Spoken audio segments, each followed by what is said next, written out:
Hello everyone, welcome to our study channel target achievers. Guys, यह CISF ASI LDC के लिए English के practice set का 41वां video है। दोस्तों, अगर अभी तक आपने इस चैनल को सब्सक्राइब नहीं किया है तो ज़रूर सब्सक्राइब कर लें, क्योंकि यह चैनल आपकी सफलता के लिए लगातार मेहनत कर रहा है और आगे भी करता रहेगा।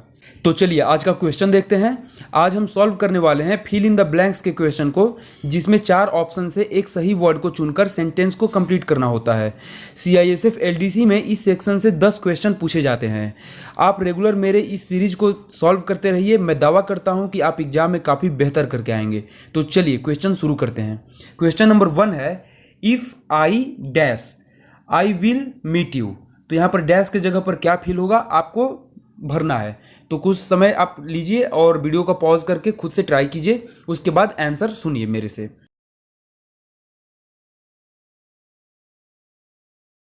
चलिए सॉल्यूशन देखते हैं। दिया गया है इफ आई डैश, तो यहां पर हो जाएगा if I come I will meet you.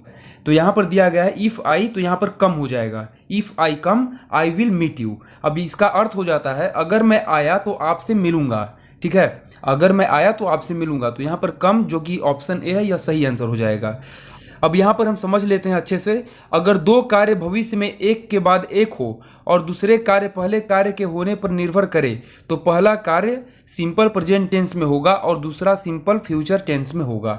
ठीक है, इस चीज़ को याद रखिएगा और इसी आधार पर यह सेंटेंस बना हुआ है। चलिए क्वेश्चन नंबर 2 देखते हैं। क्वेश्चन नंबर 2 है, ही केम डैश हिज कार। तो यहाँ पर केम के बाद जो ब्लैंक है इसको फिल करना है। तो एक बार खुद से ट्राई कीजिए। चलिए सॉल्यूशन देखते हैं। यहां दिया गया है ही केम, तो यहां पर ब्लैंक में हो जाएगा इन। ही केम इन हिज कार, यानी कि वह अपनी कार में आया। अब देखिए नियम क्या कहता है। नियम कहता है कि कभी भी अगर यातायात का साधन निजी होता है यानी प्राइवेट होता है तो उसके साथ इन का प्रयोग होता है, या फिर यातायात का जो साधन है उसका कलर मेंशन किया गया हो, यानी लाल कार, पीला कार, लाल बस, पीला बस, कोई भी यातायात का साधन जिसका कलर मेंशन किया गया हो, या फिर वह पर्सनल हो, निजी हो, तो उन दोनों के साथ इन का प्रयोग करते हैं। यहाँ पर देखिए ही केम इन हिज कार, क्योंकि उसका अपना कार था, वह निजी कार था, इसलिए यहाँ पर इन का प्रयोग होगा। वैसे ही एक एग्जाम्पल देख लेते हैं। I went by a white बस। तो यहाँ पर व्हाइट बस एक कलर का मेंशन किया गया है, तो यहाँ बाई का प्रयोग नहीं होगा। यहाँ पर I went in a white बस होगा, यानी कि बस जब व्हाइट है तो इसमें इन का प्रयोग होगा। तो यहाँ पर जो नियम है इसके अनुसार यही चीज होगा। चलिए क्वेश्चन नंबर 3 देखते हैं। He comes here dash scooter. He comes here dash scooter. तो यहाँ पर प्रीपोजिशन भरना है। एक्चुअली 20 क्वेश्चन जो इस वीडियो में है सारे प्रीपोजिशन पर ही हैं, क्योंकि प्रीपोजिशन से फिल इन द ब्लैंक्स के क्वेश्चन मैक्सिमम पूछे जाते हैं। तो आपका प्रीपोजिशन जो है वह बेहतर होना जरूरी है, इसलिए प्रीपोजिशन का क्लास आज लेकर आया हूँ। तो इसे आप अच्छे से समझिएगा और ध्यान दीजिएगा, याद रखिएगा। तो चलिए यहाँ पर देखते हैं, खुद से सॉल्व कीजिए, फिर उसके बाद मैं आपको आंसर बताऊंगा। चलिए सॉल्यूशन देखते हैं। He comes here on scooter. अब देखिए ऑन का प्रयोग क्यों हुआ है यह बता देता हूं। जब भी 2 पहिया वाहन का प्रयोग हो तो उसके पहले ऑन का प्रयोग करते हैं, यानी कि कभी भी यातायात का जो साधन है वो 2 पहिया होता है तो उसके साथ ऑन का प्रयोग करते हैं, बाई या फिर इन का प्रयोग नहीं करते हैं। ठीक है, तो यहाँ पर हो जाएगा he comes here on scooter, वह यहाँ स्कूटर से आया है। तो यहाँ पर देखिए ऑन का प्रयोग कहाँ कहाँ होता है। स्कूटर के साथ हो गया, मोटरसाइकिल के साथ होगा। अगर ऑन फुट, देखिए कभी भी पैदल आता है यानी कि 2 पैर से आ रहा है, तो यहाँ भी यातायात का साधन जो है उसमें 2 पहिया नहीं है बल्कि पैर है, लेकिन फिर भी वहाँ पर ऑन का प्रयोग होगा। ठीक है, पैदल चलने को ऑन फुट बोलते हैं। तो 2 पहिया वाहनों के साथ कभी भी ऑन का ही प्रयोग होता है। चलिए क्वेश्चन नंबर 4 देखते हैं। She killed a tiger dash the gun. तो यहाँ पर ब्लैंक की जगह पर क्या होगा, खुद से फिल कीजिए, वीडियो को पॉज कीजिए और खुद से ट्राई कीजिए। चलिए सॉल्यूशन देखते हैं। She killed a tiger with the gun. तो यहां पर विथ का प्रयोग होगा। She killed a tiger with the gun. उसने बंदूक से एक बाघ को मार डाला। तो यहां पर नियम है कि जब कोई भी कार्य किसी इंस्ट्रूमेंट के सहारे किया जाता है, यानी कि किसी भी औजार के सहारे किया जाता है, बंदूक से, छुरा से, भाला से, तो ऐसे जगह पर विथ का प्रयोग करते हैं। ठीक है, विथ द गन। अगर यहां पर चाकू होता तो विथ द नाइफ, तो यहाँ पर किसी का हत्या करने के लिए किसी इंस्ट्रूमेंट का उपयोग करते हैं तो उसके साथ विथ का प्रयोग करेंगे। ठीक है, तो यहाँ पर आंसर हमारा ऑप्शन सी हो जाएगा विथ। उसने बंदूक से एक बाघ को मार डाला। चलिए क्वेश्चन नंबर 5 देखते हैं। सोहन डाइड डैश कलरा या फीवर। तो यहाँ पर ब्लैंक की जगह पर क्या होगा, खुद से ट्राई कीजिए। चलिए सॉल्यूशन देखते हैं। तो यहां हो जाएगा सोहन डाइड ऑफ कलरा या फीवर, यानी कि सोहन की हैजा या बुखार से मृत्यु हो गई। तो यहां पर ऑफ का प्रयोग होगा। अब इसका नियम कहता है कि अगर किसी की मृत्यु बीमारी से होती है तो बीमारी के पहले ऑफ का प्रयोग होता है, जबकि मृत्यु का अन्य कारण होने पर फ्रॉम का प्रयोग होता है। तो हम देख लेते हैं कि यहाँ पर किसी बीमारी से मरा, कलरा या फीवर से मरा, बुखार से मरा, तो इस जगह पर ऑफ का प्रयोग हो गया। लेकिन अगर वहीं पर अगर एक्सीडेंट से मरता तो उस जगह पर he died from an accident, यहां दिया गया है he died from an accident, यानी कि एक्सीडेंट से जब मृत्यु हुई तो वहां पर ऑफ फ्रॉम का प्रयोग होगा। लेकिन अगर कभी भी बीमारी से मृत्यु होती है या जैसे कि कैंसर से हो जाता है, सोहन डाइड ऑफ कैंसर, यानी कि सोहन की मृत्यु कैंसर से हो गई। तो याद रखिएगा, यह नियम बहुत ही इंपॉर्टेंट है और यह पूछा जाता है, तो इसे याद रखिएगा। चलिए क्वेश्चन नंबर 6 देखते हैं। Distribute these sweets dash Atul and Mohan. तो यहां पर ब्लैंक की जगह पर क्या होगा, खुद से ट्राई कीजिए। चलिए सॉल्यूशन देखते हैं। Distribute these sweets between Atul and Mohan. तो यहां पर बिटवीन का प्रयोग होगा। इसका अर्थ हो जाता है कि अतुल और मोहन के बीच इन मिठाइयों को बांट दो। ठीक है, तो इसका नियम यह है कि बिटवीन का प्रयोग दो लोगों के लिए होता है, और जब दो लोग से ज्यादा हो जाते हैं, यानी कि 3, 4, 5 ऐसे लोग होते हैं, तो उसमें एमोंग का प्रयोग करते हैं। तो यहां पर अतुल और मोहन की बात हो रही है, यानी कि दो लोगों के बीच में कोई चीज डिस्ट्रीब्यूट करनी है तो बिटवीन का प्रयोग होगा। There is a friendship among Ram, Mohan and Sohan. तो यहां पर 3 लोगों की बात हो गई है, इनके बीच में फ्रेंडशिप है, तो यहां पर क्या प्रयोग होगा, एमोंग का प्रयोग होगा। अगर वही 2 लोगों की दोस्ती होती तो बिटवीन का प्रयोग होता। चलिए क्वेश्चन नंबर 7 देखते हैं। I was angry dash my self for making such a big mistake. तो यहां पर ब्लैंक की जगह पर क्या प्रीपोजिशन होगा, खुद से ट्राई कीजिए वीडियो को पॉज करके। चलिए सॉल्यूशन देखते हैं। I was angry with my self for making such a big mistake, यानी कि इतनी बड़ी गलती करने के लिए मैं खुद से नाराज हूं। तो यहां पर सही आंसर ऑप्शन बी हो जाएगा with. I was angry with my self for making such a big mistake. तो यहां पर कभी भी किसी व्यक्ति से नाराज होने की बात होती है तो उसके साथ विथ का प्रयोग करते हैं, और कोई वस्तु से, कोई चीज से नाराज होने की बात होती है तो वहां पर एट का प्रयोग होता है। जैसे कि यहाँ एग्जाम्पल देख लेते हैं, 2 एग्जाम्पल बताया गया है। एंग्री एट समथिंग, यानी कि किसी चीज से नाराज होना, जैसे कि एंग्री एट दिस हाउस, यानी कि इस घर से मैं नाखुश हूं। ठीक है, मैं नाराज हूं कि यह घर मुझे पसंद नहीं आया, तो वहां पर एट का प्रयोग हो जाएगा। और वहीं पर अगर किसी व्यक्ति की बात हो जाए, जैसे कि एंग्री विथ मोहन, यहां पर दिया गया है एंग्री विथ अ पर्सन, तो पर्सन की जगह पर कोई व्यक्ति का नाम आता है, एंग्री विथ मोहन, यानी कि मैं मोहन से नाराज हूं। तो कभी भी व्यक्ति की बात होती है तो विथ का प्रयोग होता है, और किसी वस्तु की बात होती है तो वहां पर एट का प्रयोग होता है, यह याद रखिएगा। चलिए क्वेश्चन नंबर 8 देखते हैं। Mumbai is famous dash it's textiles. तो यहां पर ब्लैंक की जगह पर क्या होगा प्रीपोजिशन, खुद से ट्राई कीजिए। चलिए सॉल्यूशन देखते हैं। Mumbai is famous for its textiles, यानी कि मुंबई अपने वस्त्रों के लिए प्रसिद्ध है। ठीक है, तो यहां पर सही आंसर फॉर हो जाएगा। अब देखिए, फेमस के साथ कभी भी प्रीपोजिशन होता है फॉर होता है। मतलब कोई चीज अगर फेमस होता है तो किस चीज के लिए फेमस है, तो वहां पर जिस चीज के लिए फेमस है उसके साथ जो प्रीपोजिशन लगता है उसमें फॉर का प्रयोग करते हैं। जैसे कि you are famous for your singing, तो यहां पर आप अपने सिंगिंग के लिए फेमस हैं, तो फॉर का प्रयोग होगा। ठीक है, तो एग्जाम्पल से आपको समझा दिया, आई थिंक क्लियर हो गया होगा। तो चलिए क्वेश्चन नंबर 9 देखते हैं। The 3 daughters divided the property dash themselves. तो यहां पर ब्लैंक के जगह पर क्या प्रीपोजिशन होगा, खुद से ट्राई कीजिए। चलिए सॉल्यूशन देखते हैं। The 3 daughters divided the property among themselves. तो यहां पर देखिए सही आंसर हो जाएगा एमॉन्ग। इसका अर्थ हो जाता है कि तीनों बेटियों ने संपत्ति को आपस में बांट लिया। तो आपको पता चल गया होगा कि यहां पर एमॉन्ग का प्रयोग क्यों हुआ है। अगर आपको नहीं क्लियर हुआ तो मैं आपको बता भी देता हूँ। यहाँ पर देखिए क्लियर लिखा गया है कि 3 डॉटर्स, यानी कि 2 से ज़्यादा लोगों की बात हो रही है। तो 2 से ज़्यादा लोगों की यह बात हो रही है तो वहाँ पर एमोंग का प्रयोग होगा, यानी कि 3 बेटियों ने आपस में जब प्रॉपर्टी को बांटा तो वहाँ पर बिटवीन नहीं होगा, वहाँ पर एमोंग होगा। तो सही आंसर ऑप्शन डी हो गया। चलिए क्वेश्चन नंबर 10 देखते हैं। क्वेश्चन नंबर 10 है everybody was alarmed dash the news of his murder. तो यहां पर ब्लैंक की जगह पर क्या होगा, खुद से ट्राई कीजिए। चलिए सॉल्यूशन देखते हैं। Everybody was alarmed at the news of his murder, यानी कि उनकी हत्या की खबर से हर कोई चिंतित था। तो यहां पर सही आंसर एट हो जाएगा। अब यहां पर देख लेते हैं एवरीबडी वॉज अलार्म्ड, तो अलार्म के साथ हमेशा एट का प्रयोग होता है, कभी भी होता है अलार्म्ड एट।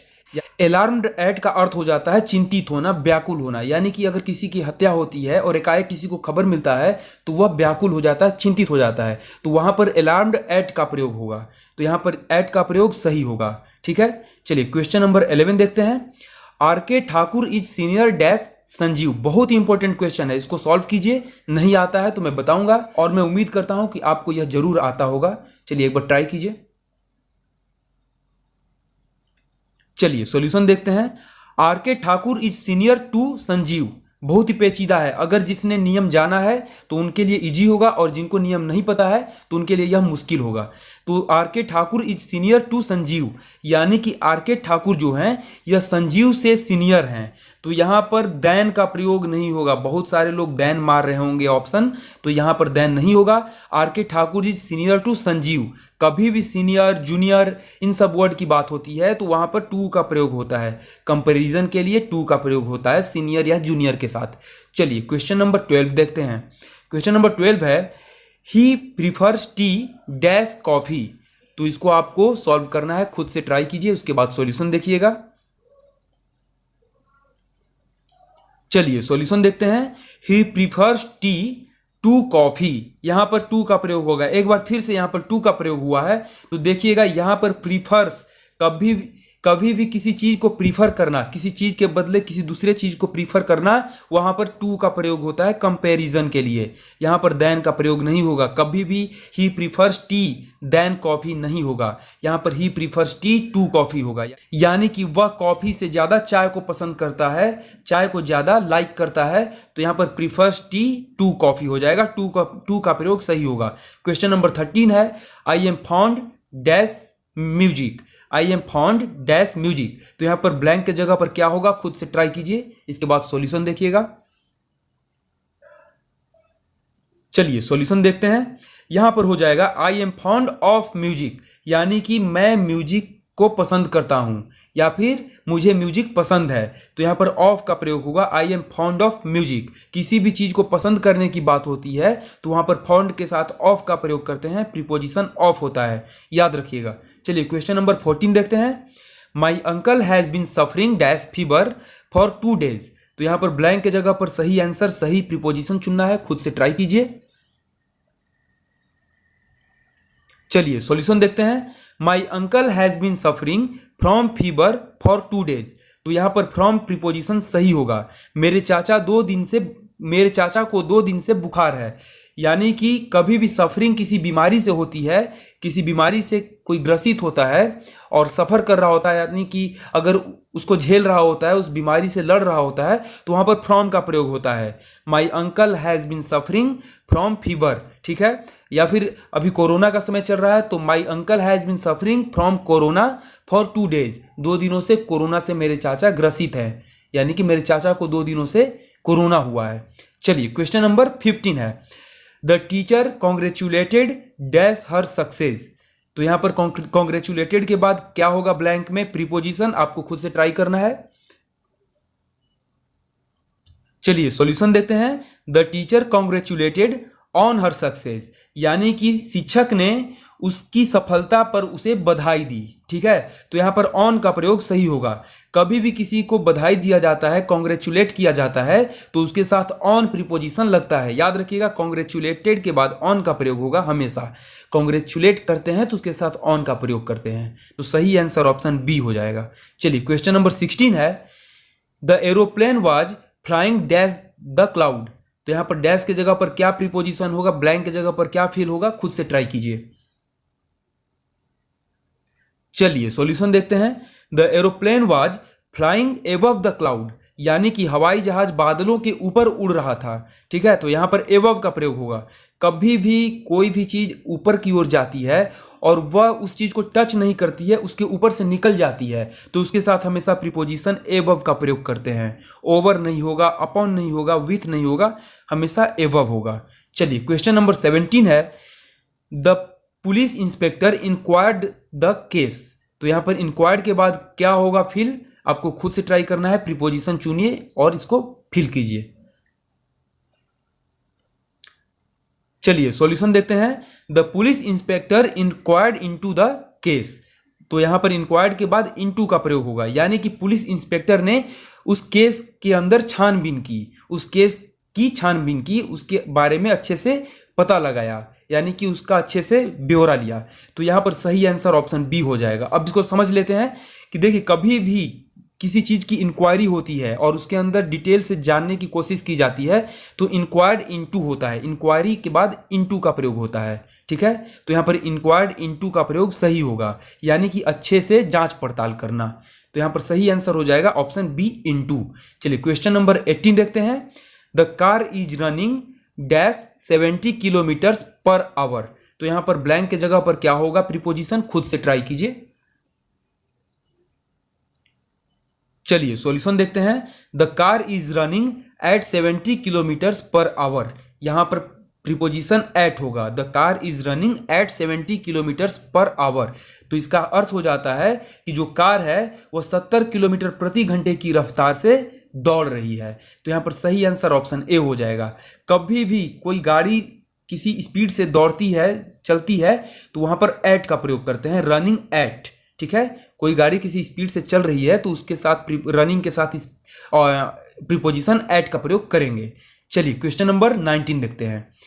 ही कंप्लेंड डैश हिज टीचर। तो यहां पर 4 ऑप्शन से सही आंसर चुनिए, कौन सा प्रीपोजिशन सही होगा। चलिए सॉल्यूशन देखते हैं। ही कंप्लेंड अगेंस्ट हिज टीचर, यानी कि उसने अपने टीचर के खिलाफ, अपने शिक्षक के खिलाफ शिकायत की। तो यहां पर सही आंसर अगेंस्ट हो जाएगा, क्योंकि किसी के विरुद्ध जब शिकायत करते हैं तो वह अगेंस्ट हो जाता है, किसी चीज के, किसी के। तो ठीक है, तो यहां पर कंप्लेंट अगेंस्ट होगा। कभी भी कंप्लेन होता है उसके बाद अगेंस्ट का ही प्रयोग होता है। ठीक है, तो यहां पर सही आंसर ऑप्शन सी हो जा रहा है। चलिए क्वेश्चन नंबर 20 देखते हैं। He aimed his pistol dash the criminal. तो यहां पर ब्लैंक के जगह पर क्या प्रीपोजिशन होगा, खुद से ट्राई कीजिए। चलिए सॉल्यूशन देखते हैं। He aimed his pistol at the criminal. देखिए, इसका अर्थ हो जाता है कि उसने अपना पिस्टल क्रिमिनल के ऊपर निशाने पर लगाया हुआ था। ठीक है, तो यहां पर एट का प्रयोग सही होगा। कभी भी किसी चीज को निशाना लगाया जाता है, यानी कि एम लगाया जाता है, तो एम के बाद हमेशा एट का प्रयोग होता है। He aimed his pistol at the criminal, यानी कि एम्ड के बाद हमेशा एट का प्रयोग होता है। एम जब लगाते हैं किसी चीज से तो उसके बाद एट का प्रयोग होता है। यहाँ पिस्टल को डिफाइन नहीं करेगा एट, बल्कि एम्ड के साथ एट का प्रयोग हुआ है। तो याद रखिएगा, कहीं भी एम शब्द प्रयोग होता है तो उसके साथ एट लगता है। ठीक है, तो इसी के साथ आज का यह फिल इन द ब्लैंक्स का प्रैक्टिस सेट समाप्त हुआ। वीडियो आपको कैसा लगा हमें कमेंट करके जरूर बताएं। अगर वीडियो आपको वाकई में अच्छी लगी हो तो लाइक जरूर कर दें, ताकि मुझे मोटिवेशन मिलेगा आगे के और भी अच्छे कंटेंट आप तक पहुंचाने के लिए। तो फिर मिलते हैं अगले वीडियो में कुछ नए कंटेंट के साथ। तब तक के लिए धन्यवाद।